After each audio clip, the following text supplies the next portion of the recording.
ஸ்ரீ இராமாயணம் முந்தைய பதிவில் ஸ்ரீ இராமாயணம் பாகம் ஒன்றில் அயோத்தி நாட்டின் வளமும் தசரத சக்கரவர்த்தியின் ஆட்சியும் அவர் தனது குல குருவிடம் குழந்தை வரம் வேண்டி முறையிடுதலையும் வசிஷ்ட முனிவர் தன் ஞான கண்ணால் கண்ட காட்சிகளையும் பற்றி பார்த்தோம். இதோ இந்த பதிவு ஸ்ரீ இராமாயணம் பாகம் 2 பார்ப்போம் வாருங்கள். வசிஷ்ட முனிவர், தசரதரே, உனக்கு எதிர்காலம் சிறப்பாக இருக்கும், சிறந்த மகப்பேறு கிடைக்கும். அங்க நாட்டில் மனுக்குலத்தில் உத்தானபாதனுடைய புதல்வன் உரோமபாதன் என்னும் மன்னன் அரசு புரிகிறான். அந்த நாட்டில் 12 ஆண்டுகளாக மழை இல்லாமல் பஞ்சம் நேர்ந்தது.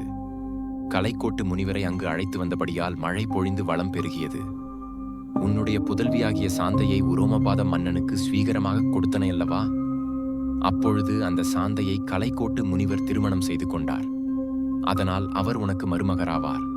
அவர் அளவற்ற தவம் செய்தவர், சமானமில்லாதவர். அவரை அழைத்து கொண்டு வந்து புத்திர காமேஷ்டி யாகம் செய்வாயானால் உனக்கு புத்திர பாக்கியம் உண்டாகும் என்று கூறினார். தசரத சக்கரவர்த்தி பரிஜனங்கள் புடை சூழ தேரேறி அங்க நாட்டை அடைந்தார். உரோமபாதர் அன்புடன் வரவேற்று உபசரித்தான். தசரதர் கலைக்கோட்டு முனிவரை அயோத்திக்கு அனுப்புமாறு வேண்டிக் கொண்டார்.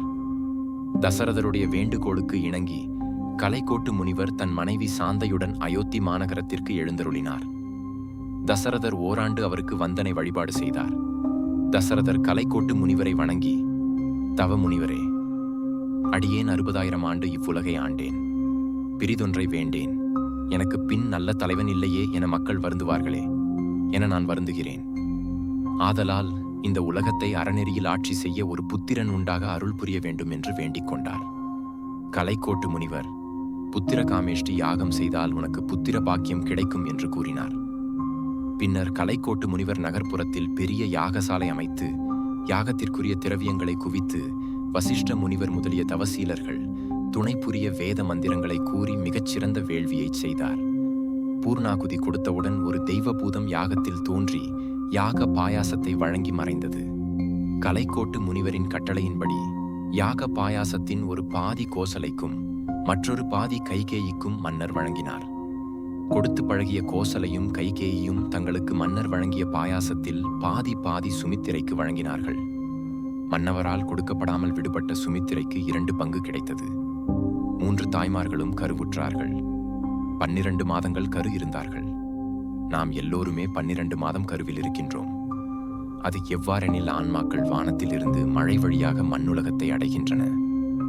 அவ்வாறு வந்த உயிர்கள் காய்கனி தானியங்களில் கலந்து தந்தையார் வயிற்றில் 2 மாதங்கள் கரு இருந்த பின் தாய் வயிற்றில் 10 மாதம் கரு இருந்து மகவாக பிறக்கின்றன. ஆகவே உயிர்கள் கருவில் 12 மாதங்கள் இருக்கின்றன. முதலில் நம்மை கருச்சுமந்தவர் தந்தையார்.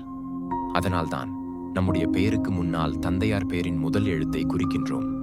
ராமருடைய கருமன்னவன் பாலின்றி பாயாசத்தின் வழியாக தாய் வயிற்றை அடைந்ததால் இவர்கள் 12 மாதம் கரு சுமந்தார்கள்.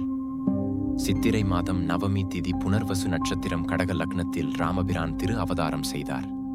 மறுநாள் பூச நட்சத்திரத்தில் பரதரும் அதற்கு மறுநாள் ஆயில்ய நட்சத்திரத்தில் லட்சுமணரும் சத்ருக்னரும் தோன்றினார்கள்.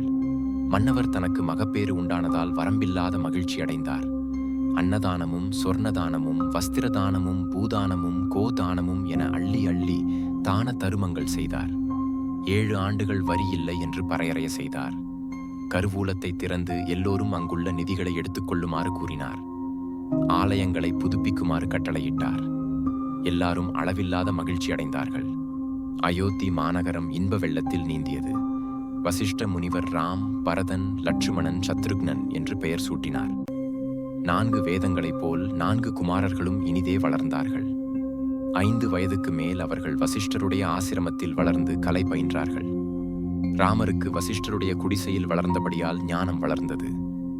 மாற்றான் தாய் கைகேயி கானகம் போ என்றவுடன் உடுத்திய உடையுடன் காட்டுக்குப் போனார் ராமர்.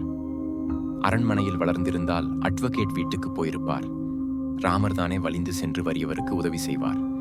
அவருடைய குறைகளை கேட்டு நிறைவு செய்வார். ராமருக்கு 12 வயது நிரம்பியது. சகல கலைகளிலும் வல்லவராக மக்களுக்கும் நல்லவராக விளங்கினார். சக்கரவர்த்தி அரசவையில் இந்திர பகவானைப் போல் சுந்தர வடிவுடன் வீற்றிருந்தார்.